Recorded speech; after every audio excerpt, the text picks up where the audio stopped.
Beatriz.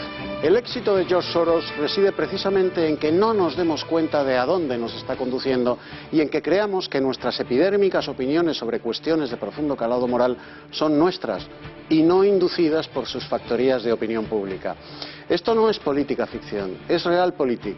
George Soros es el gran leviatán que despoja a las naciones de su identidad y de su soberanía, hurtándoles a los hombres su esencia personal, natural y trascendente a través de la propagación universal de la ideología de género, de las bondades del aborto, de la sexualidad como un capricho de diseño prêt-à-porter, del fomento de los flujos migratorios indiscriminados e ilegales para reducir al mínimo primordial de supervivencia las condiciones laborales y salariales de los trabajadores occidentales.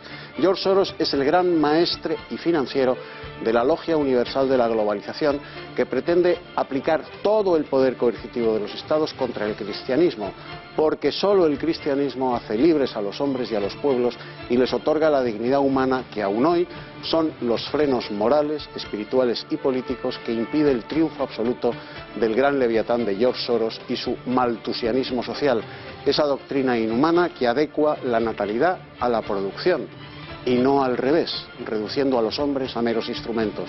Pero nosotros, pobrecillos, creemos que la globalización de Soros es un teléfono móvil muy guay y el acceso rápido a Internet.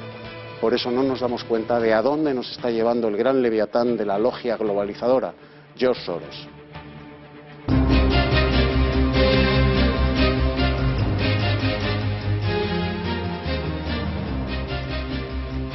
Gracias, Eduardo. George Soros centrará nuestra atención en este informativo en el que vamos a contar con el análisis de un experto en política estadounidense para conocer hasta dónde llega su poder. Pero antes repasamos las principales noticias del día en titulares. Mariano Rajoy es un líder reforzado en Europa. Así lo ha dicho en la mañana de este jueves Fernando Martínez Maillo al diario ABC. Quedan apenas 48 horas para el Congreso Popular y los cercanos a Génova cierran filas en torno a su líder. Saldremos a la calle para preguntarles a los ciudadanos si tienen esta misma percepción de Mariano Rajoy. No, para nada. Sí, sin duda. No, yo creo que se ha quedado igual. Pues sí, no lo veo muy claro, está la cosa ahí. Yo creo que sí. Pues no lo ven tan claro como Maillo y seguimos hablando del Partido Popular porque hoy Cristina Cifuentes se ha mostrado encantada de permitir el voto en conciencia. Así es, Beatriz. Tras purgar de las filas populares a la práctica totalidad de diputados díscolos, ahora se muestra a favor de que los parlamentarios no sigan la disciplina de voto. En unos momentos hablaremos con Luis Alsúa, el popular que le disputará la presidencia del partido en Madrid. Y hablaremos también del Partido Socialista, que hoy precisamente ha registrado una enmienda para exhumar los restos de Francisco Franco del Valle de los Caídos. La izquierda continúa con su ofensiva lacista y tras registrar ayer la enmienda para legalizar la eutanasia, a lo que el PP ya no se opone, hoy propone desenterrar a Franco del Valle. Repasaremos otras propuestas de la izquierda. Y seguimos repasando los principales titulares del día, y es que ayer Bono estuvo con Bertín Osborne. ¿Qué le dijo? Le invitó a su casa, charlaron sobre la bondad o no de Esperanza Aguirre. La verdad que uno no dejó títere con cabeza, pero eso sí, ni una palabra dijo sobre el origen de su fortuna. Nosotros sí lo vamos a analizar en unos instantes. Gracias, María. Y en Página de Corrupción hablamos ya de las tarjetas Black. Paloma Valverde. Según cuenta OK Diario, tras dejar visto para sentencia el caso, el tribunal estudia ahora la exoneración masiva de todos los usuarios de las tarjetas Black. A lo largo de este informativo les desvelaremos el quién es quién de este fraude.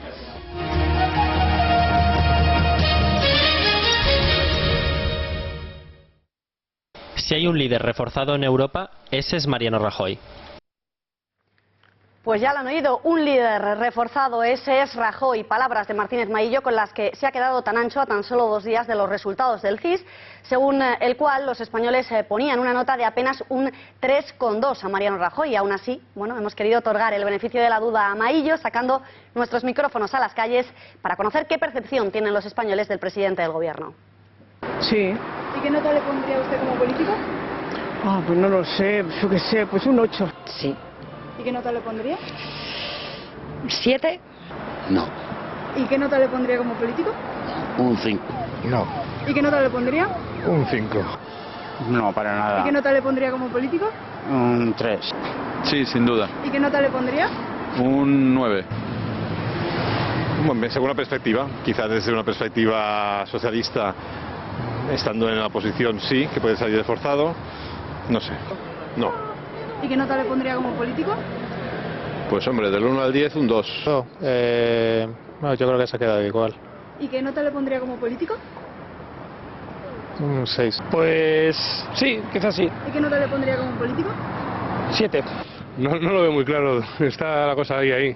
¿Y qué nota le pondría como político? Bueno, el político es bueno, lo que pasa es que ahora mismo la situación que tenemos estaría en un 7 más o menos. Yo creo que sí. ¿Y qué nota le pondría? Pues vamos, el doble. Y si ayer les mostrábamos una carta en la que un concejal popular acusaba abiertamente a muchos de sus compañeros de no defender los principios del humanismo cristiano que siempre, decía, habían regido en el Partido Popular, llegaba además este concejal a hacer acusaciones tan graves como la de que a Jesucristo lo traicionó uno de los suyos y que a él le habían crucificado los de su partido.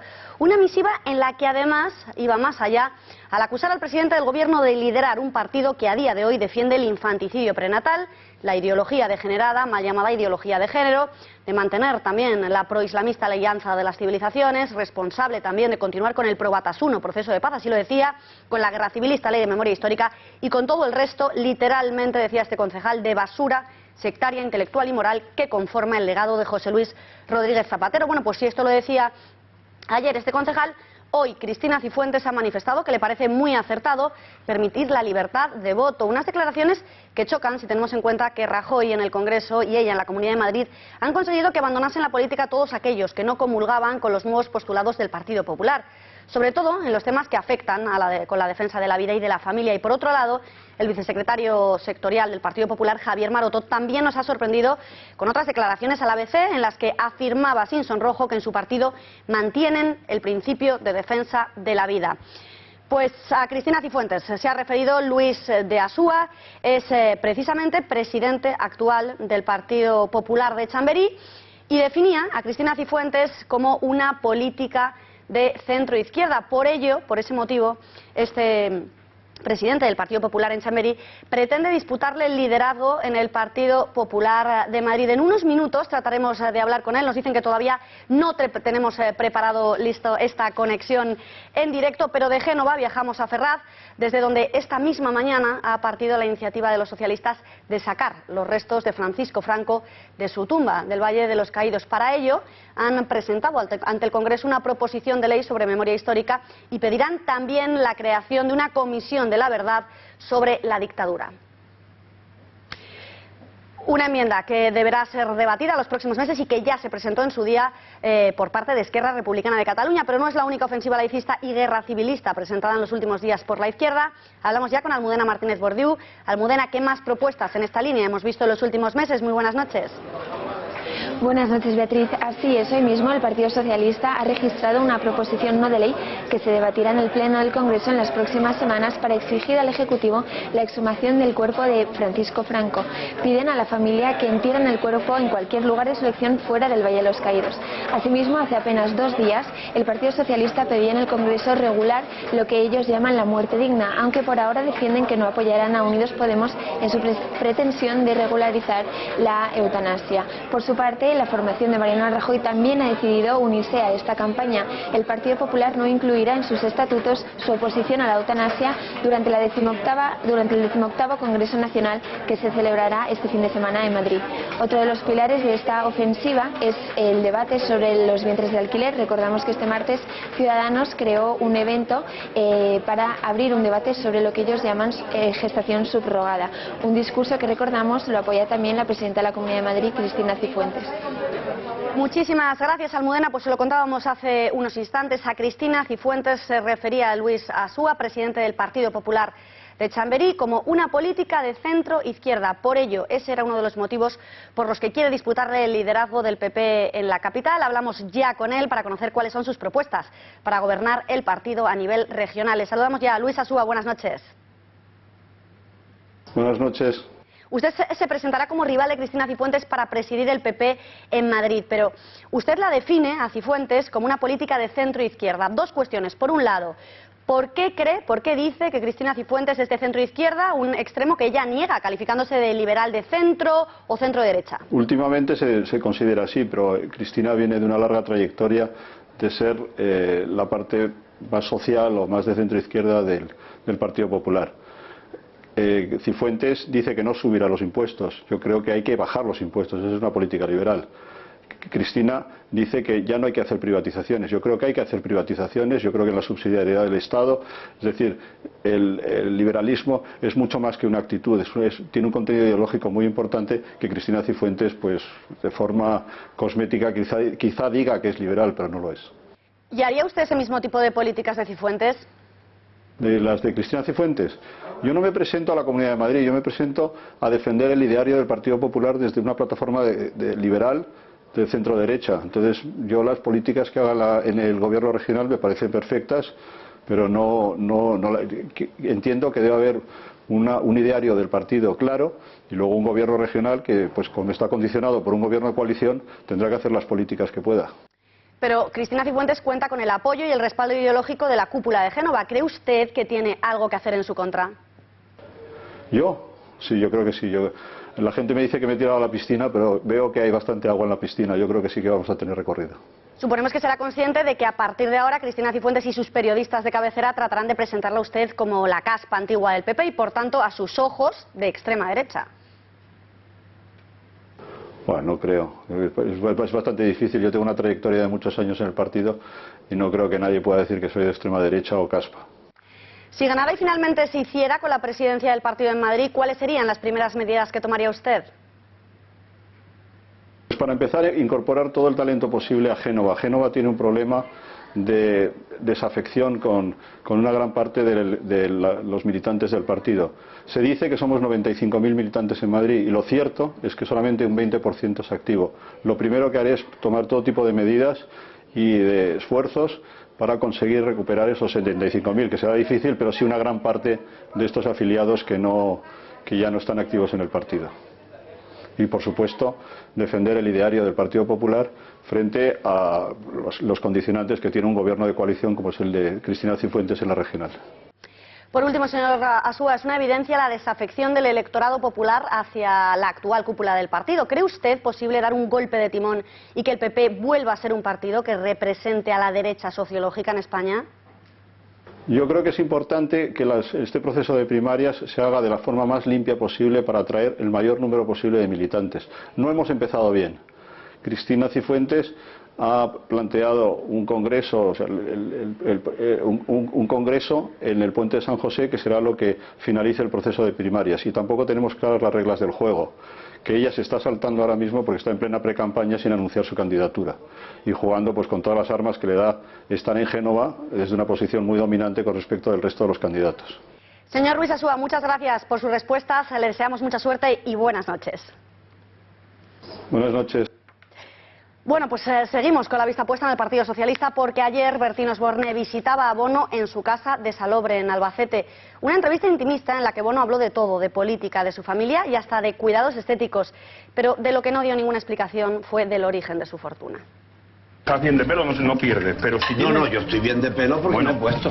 No me digas, ¿sí? Yo me puse hace años también. No me puse. A mí me quitaron de aquí. Eso, a mí también. Abajo. A no ver el destrozo que te hacen, ¿eh? Unos 8.000 pelos. Un día. Y me los puse. Y te agarras. ¿Quién crees tú que va a ganar y quién te gustaría a ti que ganara? Mira, yo creo que si Susana se presenta, creo que va a ganar Susana. Recomponer, porque no me quiero llevar mal con nadie, ¿sabes? Esperanza es listísima. Lo que pasa es que yo tengo la impresión, esto tú verás, pero yo creo que si ella puede elegir, que no salga de aquí, si ella puede elegir entre hacer el bien o hacer el mal, yo creo que tiene dudas. Unos documentos que dicen que había escogido una caja fuerte o que estaba en una... Sí, no, claro, había documentos en el Estado Mayor de la Defensa que no me daban cuando yo era ministro. Y un día me presenté allí y dije, me llevo los documentos, les guste o no les guste. Por supuesto, los documentos se devolvieron a los... ABC prueba con documentos que el exministro de Defensa, José Bono, intentó desacreditar a dos de los militares afectados por el accidente del Yak 42, propagando falsedades sobre su trayectoria profesional en las Fuerzas Armadas. Los dos militares salpicados por las mentiras urdidas por Bono son el teniente general José Antonio Beltrán, que gestionó la repatriación de los cuerpos, y Luis Alejandre, jefe del Estado Mayor del Ejército de Tierra. Además, recientemente, el pasado verano, se hacían públicas las malas condiciones de sus guardaespaldas, de los que el expresidente del Congreso, exministro y expresidente autonómico, sigue disfrutando a costa del erario público.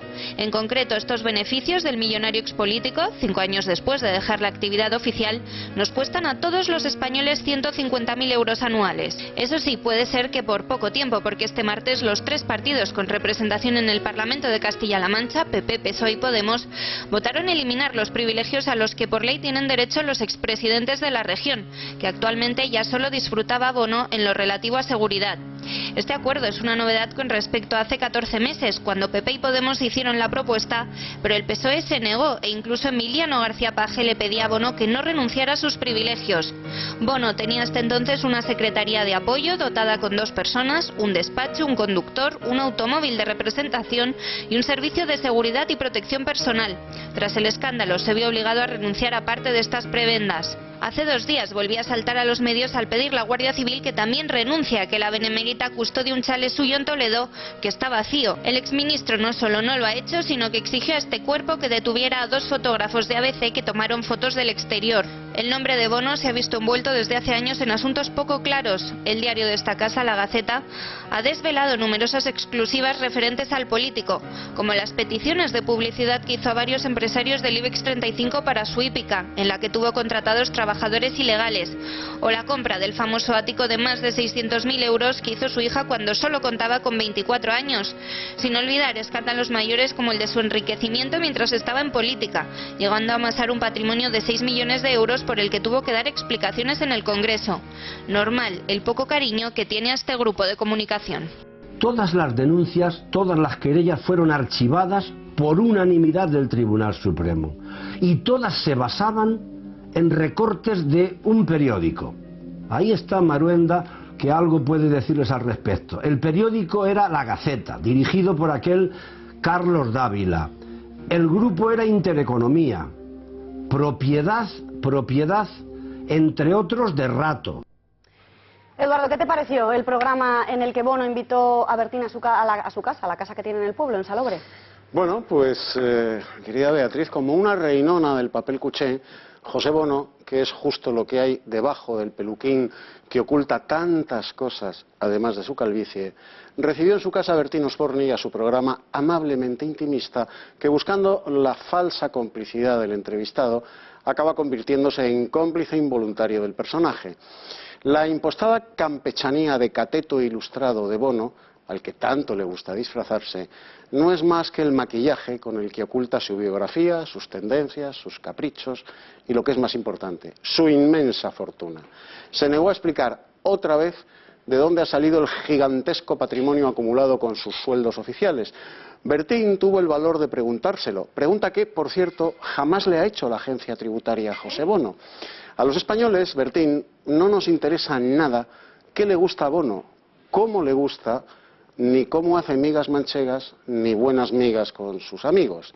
A los españoles nos interesa cómo es posible que haya acumulado un patrimonio digno de los eunucos del gran sultán otomano, siendo primero un triste pasante del despacho de Tierno y después un lamentable político de la factoría socialista.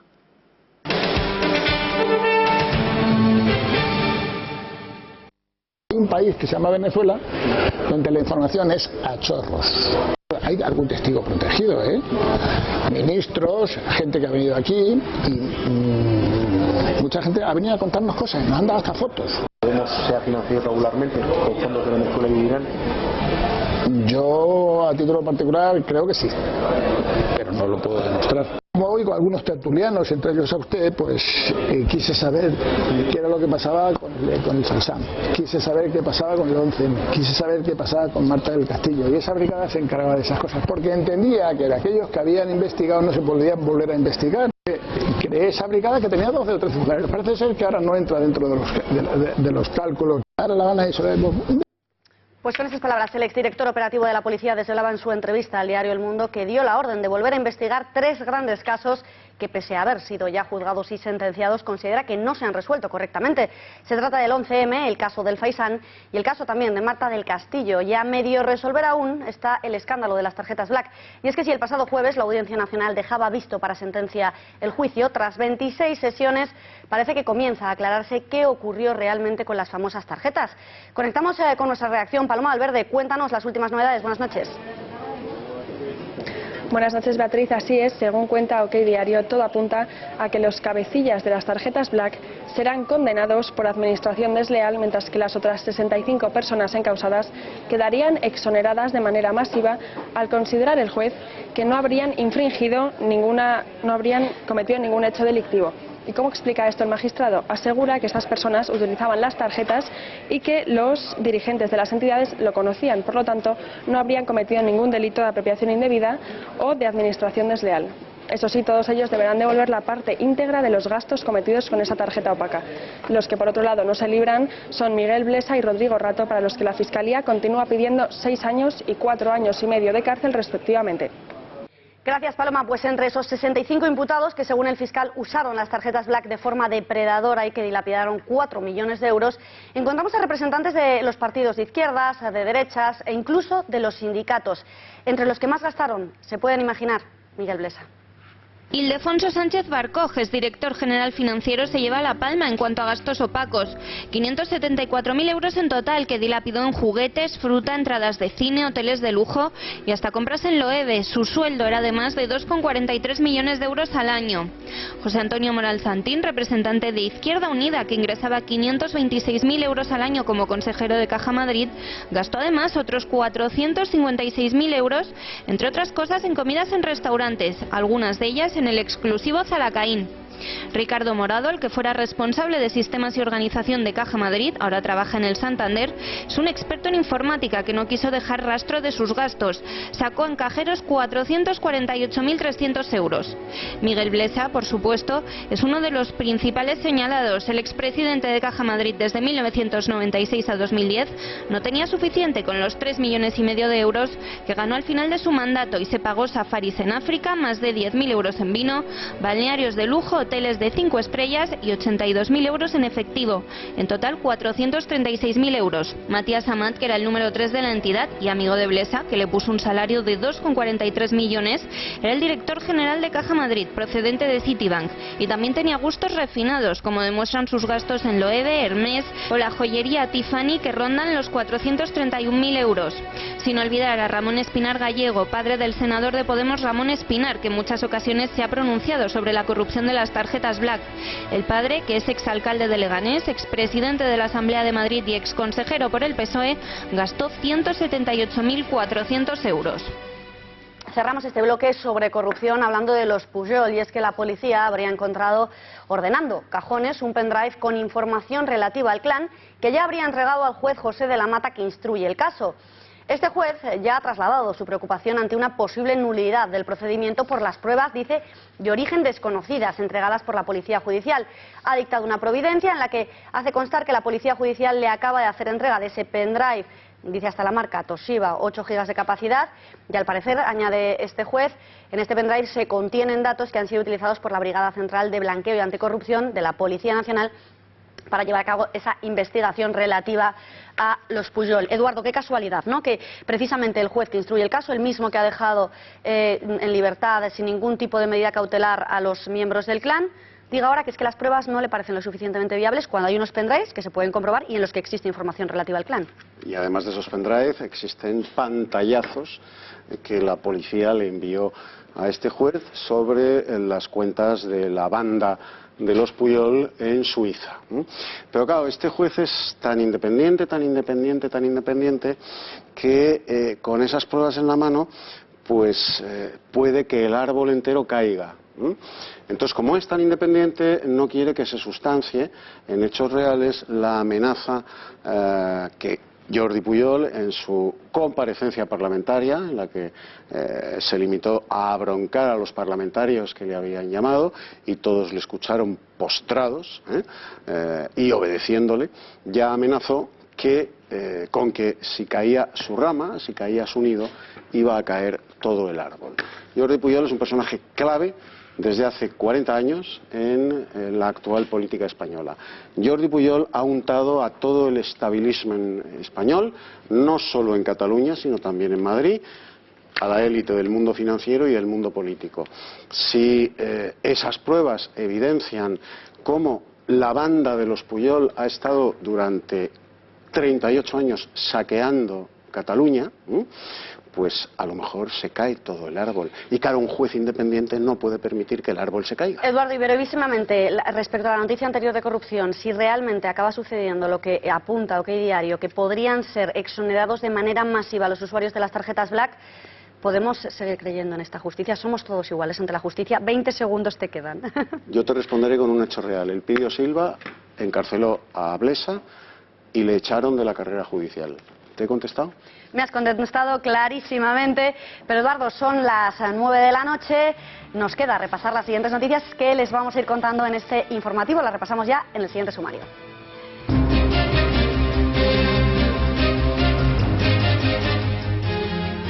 En el juicio a Artur Mas, en el Tribunal Superior de Justicia de Cataluña, la Fiscalía mantiene su petición de 10 años de inhabilitación, justo el día en el que una de las directoras del colegio público, que fue presionada para entregar las llaves de su centro escolar, declara que la amenazaron, incluso deseándola quemarla viva si no se plegaba a la ilegalidad manifiesta del 9N. Les contaremos en este informativo todos los argumentos y evidencias que destruyen las coartadas de Mas, Ortega y Rigau. A 48 horas del Congreso de Vistalegre, Pablo Iglesias confiesa arrepentirse de haberle dado tantísimo poder a Íñigo Errejón. Por su parte, el todavía número 2 de Podemos y ex íntimo de Pablo Iglesias dice que la formación morada no saldrá rota de Vistalegre, pero sí tocada. ¿La política hace amigos o enemigos? ¿O convierte a los amigos de ayer en los enemigos de hoy? Repasaremos los casos de íntimas enemistades en la política española e internacional. ¿Se equivocó Pablo Iglesias al depositar tanta responsabilidad en una sola persona dentro de la dirección de Podemos? Sí, pero fue un error colectivo. Según el informe elaborado por la Fundación FAE sobre la cumbre de la Unión Europea en Malta, la Unión se debate a día de hoy entre la resistencia y el apaciguamiento respecto a Donald Trump. Hablaremos con Javier Rupérez, diplomático que fue embajador de España en Washington, para preguntarle la postura de la Unión ante la nueva administración Trump. Y en nuestra sección de Cita con la Historia hablaremos con Fernando Paz, profesor, escritor e historiador, sobre la figura de Jorge VI, padre de la actual reina de Inglaterra, que accedió al trono por descarte y abandono de su hermano Eduardo VIII, que cambió la corona de Inglaterra por la divorciada norteamericana Wallis Simpson.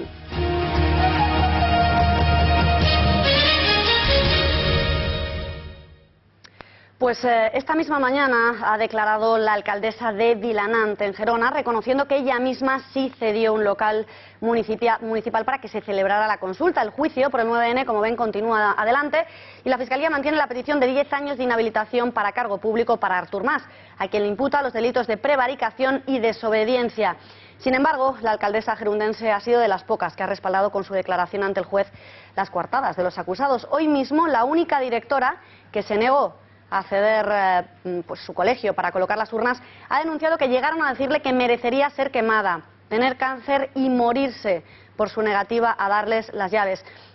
Pero es que aún así no es esta directora la única que habría recibido amenazas por oponerse a facilitar la celebración de la consulta separatista. Desde directores de colegio hasta inspectores de educación han denunciado desde el pasado lunes, cuando comenzara el juicio, las amenazas recibidas. Testimonios que desmontan de un plumazo las coartadas de los acusados. ¿En qué han mentido Artur Mas, Irene Rigau y Joana Ortega? Alba Vila, buenas noches. Muy buenas noches, Beatriz.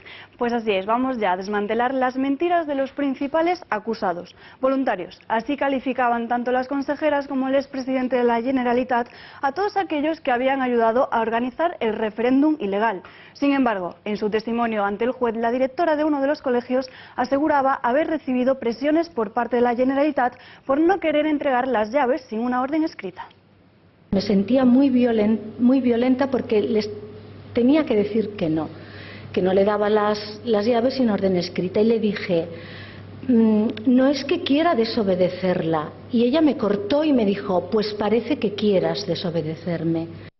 Declaraciones confirmadas por un inspector de educación que afirmaba que 2 de los colegios fueron obligados a abrir para que los separatistas colocaran sus urnas y que él mismo les recomendó no hacerlo sin una orden por escrito.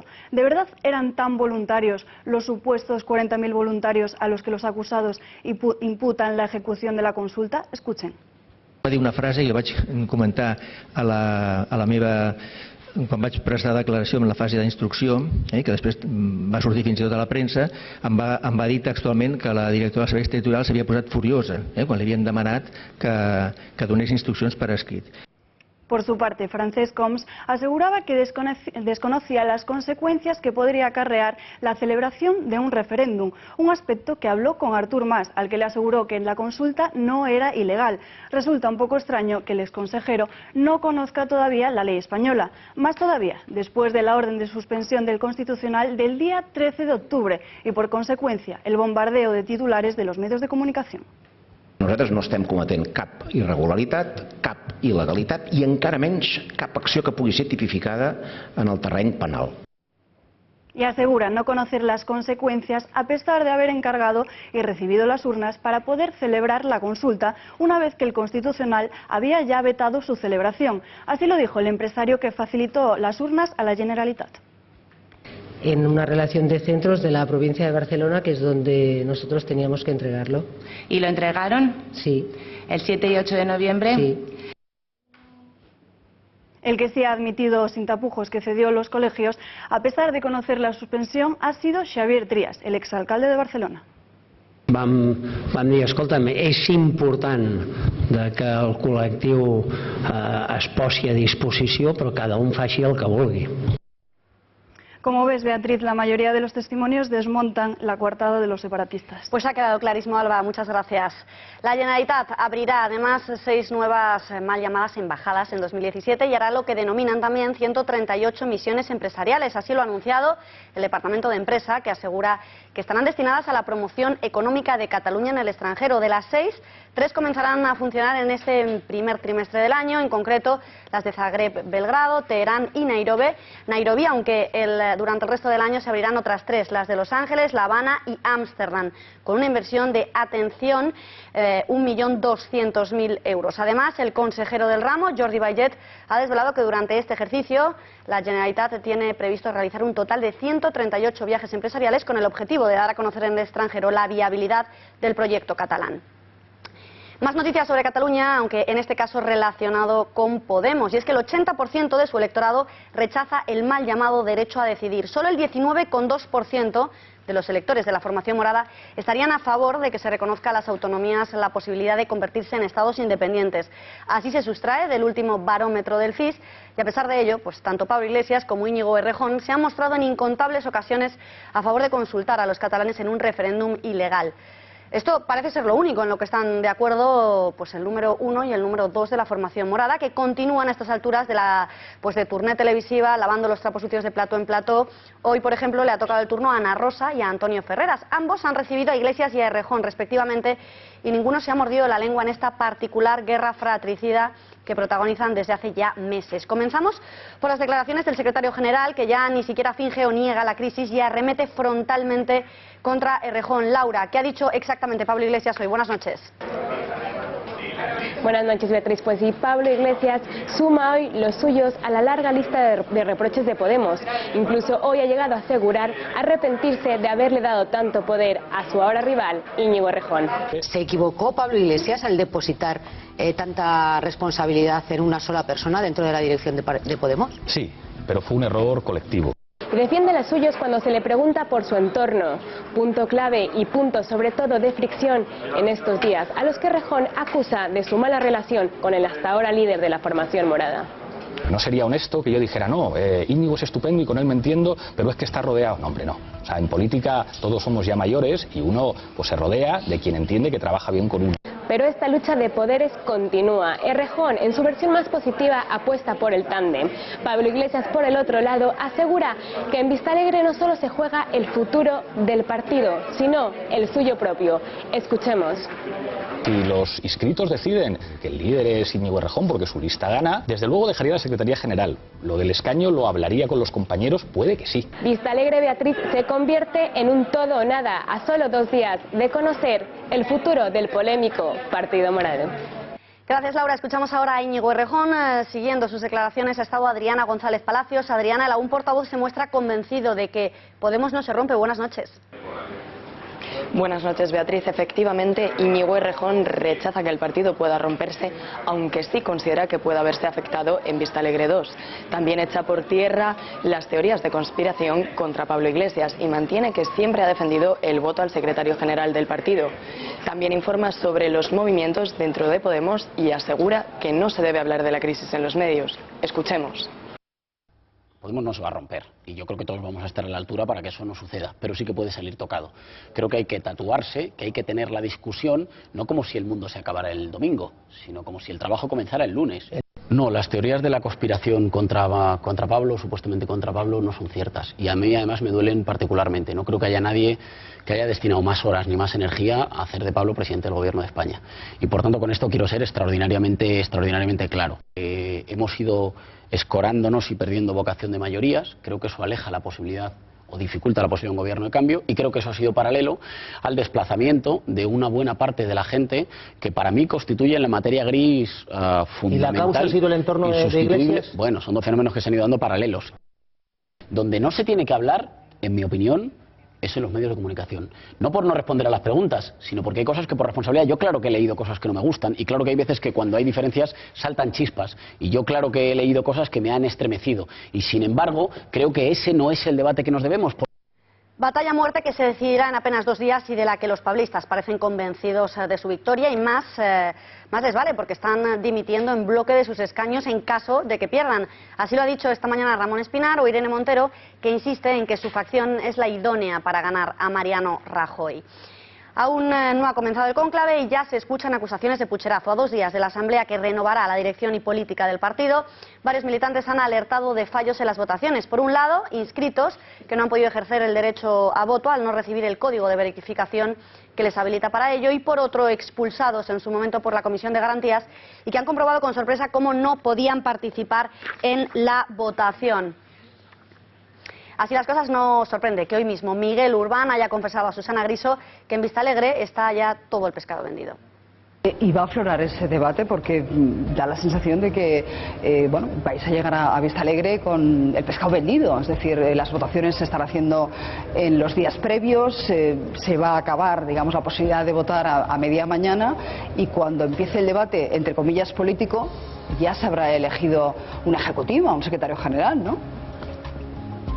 No, o sea, llevamos de hecho 1 mes y medio debatiendo. El problema es que el espectáculo que se ha dado ha quitado el foco del debate político, pero el debate político se está dando en muchísimos círculos.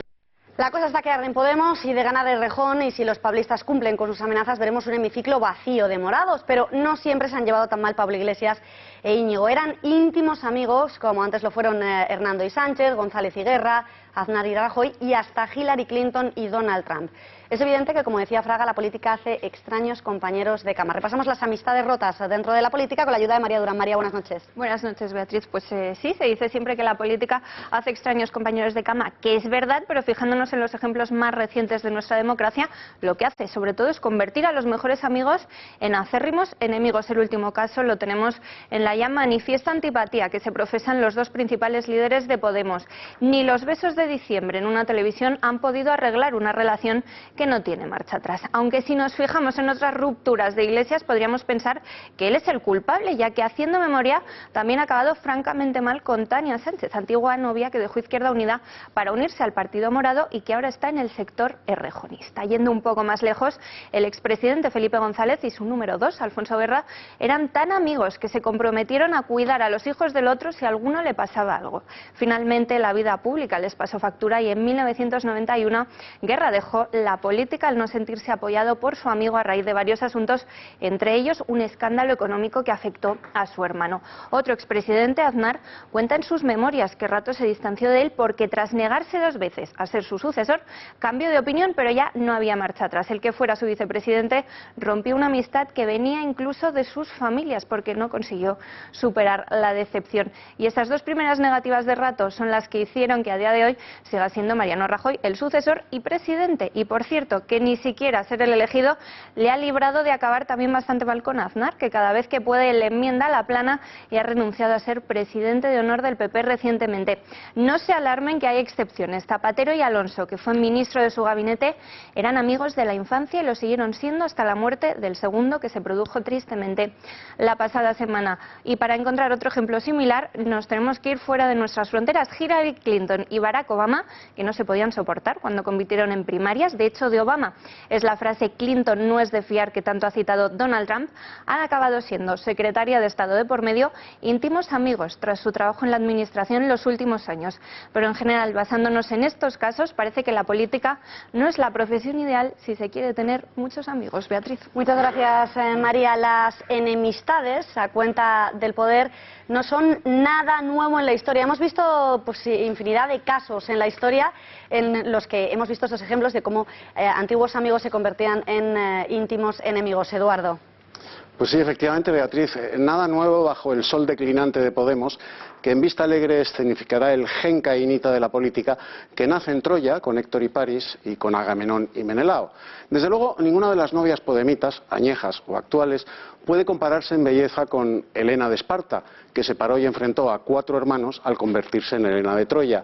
Pero en Vista Alegre sí va a arder Troya, porque Iglesias y Errejón se odian con la furia con la que solo llegan a odiarse los hermanos emponzoñados por intereses divergentes.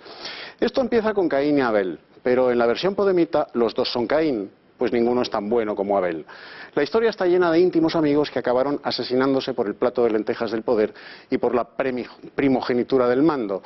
César acabó asesinado por todos aquellos a los que colmó de clemencia y dones. Alejandro Magno asesinó a Clito el Negro, con el que se había criado y al que le debía la vida porque se negó a postrarse ante él, tal y como Errejón se niega a arrodillarse ante Pablo Iglesias.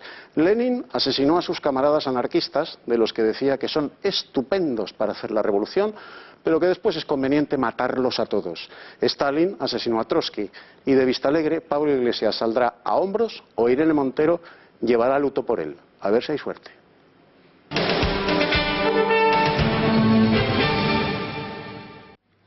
Y hablamos ahora de nuestra noticia de apertura, George Soros, del que en las últimas horas hemos sabido que varias de sus fundaciones estarían trabajando con los fiscales responsables de tumbar el decreto migratorio de Donald Trump. Tiene la última hora de esta exclusiva Pepe García Saavedra. Pepe, buenas noches. Muy buenas noches, Beatriz. Efectivamente, poco a poco se van destapando las verdaderas intenciones de George Soros y sus vínculos con todos los movimientos anti-Trump. Hemos podido saber que las fundaciones del magnate estarían trabajando codo con varios fiscales generales demócratas en la redacción de hasta 12 normas contra la administración Trump. Concretamente, a través de su fundación Sociedad Abierta Open Society, el magnate habría donado hasta 35 millones de dólares a la Unión Estadounidense por las Libertades Civiles. Pero no es este el único organismo que ha recibido dinero de George Soros. También el Centro Nacional de Inmigración, el Centro Urbano de Justicia y el Proyecto de Asistencia a los Refugiados. ¿Y por qué es importante la financiación de George Soros a todos estos colectivos? Pues porque son estas organizaciones las que están trabajando codo con estos fiscales generales para tumbar el veto migratorio que ha puesto en marcha Donald Trump. Pero el presidente de Estados Unidos no es el primer objetivo de George Soros. Ya tuvo su particular guerra con otros mandatarios como Vladimir Putin o Víctor Orbán. ¿Y quién es realmente George Soros? ¿Cuáles son sus objetivos? ¿Por qué se ha fijado en el presidente de Estados Unidos? Y más importante, ¿a través de qué fundaciones opera? Vamos a responder a todas estas cuestiones en el siguiente vídeo. Magnate, multimillonario, especulador financiero y filántropo estadounidense de origen judío. Sí, así se puede definir no brevemente a George Soros. Es conocido por ser el hombre que provocó la expulsión de la libra del sistema monetario europeo, el llamado Miércoles Negro, donde Soros obtuvo unas ganancias de unos 1.000 millones de dólares y produjo pérdidas al Estado inglés por valor de unas 3.400 millones de libras. Soros es una de las personas más ricas del mundo, con una fortuna de unos 30 millones millones de dólares.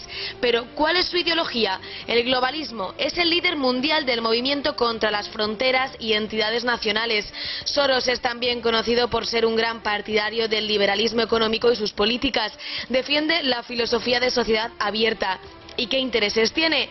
George Soros es enemigo de las patrias, las fronteras, los países, los conflictos raciales, está detrás del golpe de Estado en Ucrania, de los refugiados. No hay ningún movimiento grande en el mundo en el que no se encuentre.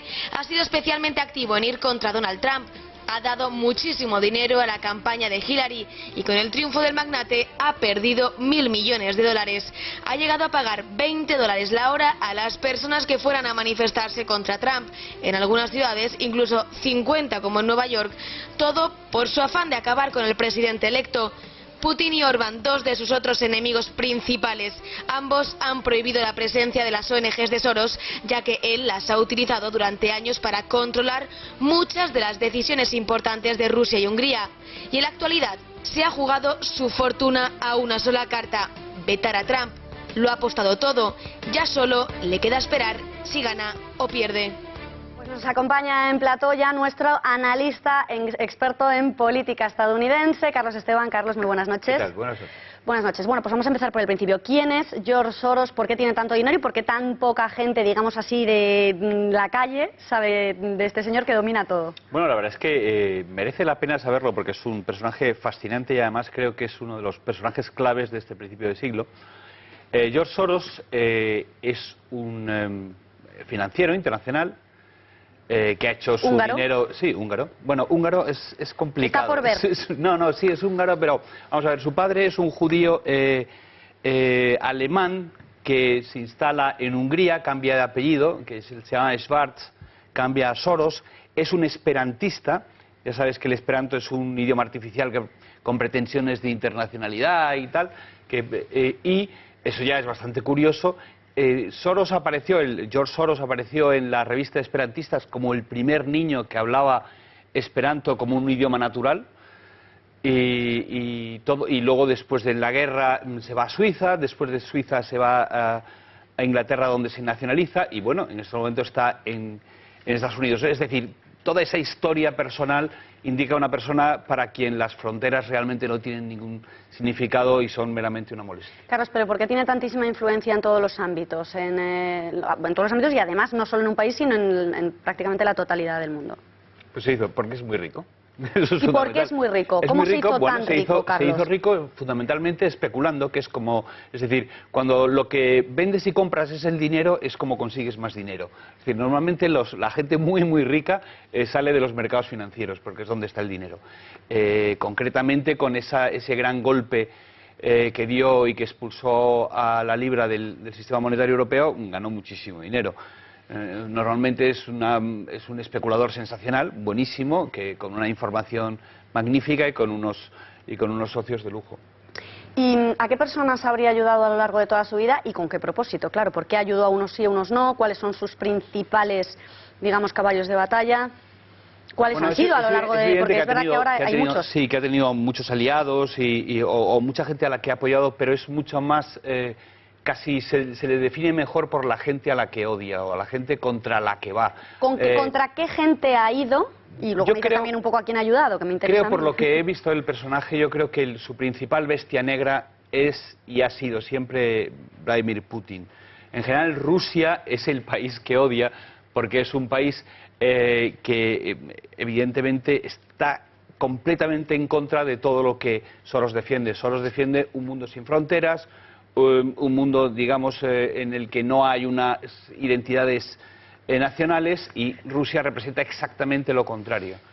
Evidentemente ahora el enemigo, digamos... Público número uno es Trump. Sí. ¿Y a quién ha ayudado?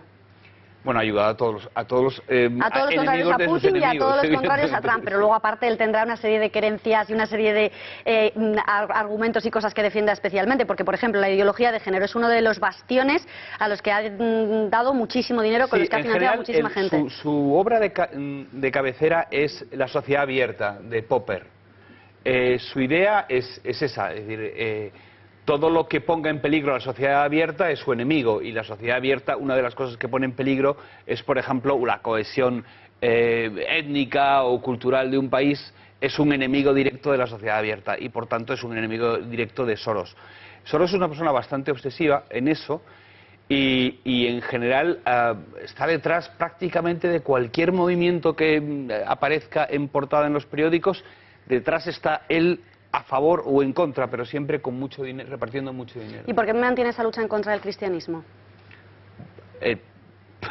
Ahí sí que, es decir, porque sí, me has pillado, es decir, que estamos en lo mismo, es decir, también el cristianismo es una ideología concreta, por así llamarlo, una visión del mundo concreta, que por tanto está en contra de ese relativismo absoluto que es necesario para que se mantenga la sociedad abierta con la que sueña George Soros. Carlos, ¿quién crees que va a ganar la pugna entre Soros y Trump? Bueno, el problema es que ya no está tratando con un presidente de los Estados Unidos que además tiene un respaldo popular bastante importante. Y es más, ese ha sido su único apoyo real de Trump, ha sido la gente. Entonces, en este caso, está metido en tantos follones Soros y con tanto dinero que es posible que se le acaben los fondos antes de que gane su última batalla. Pues Carlos Esteban, muchísimas gracias por acompañarnos un día más y ilustrarnos sobre George Soros. Gracias y buenas noches. Gracias a ti.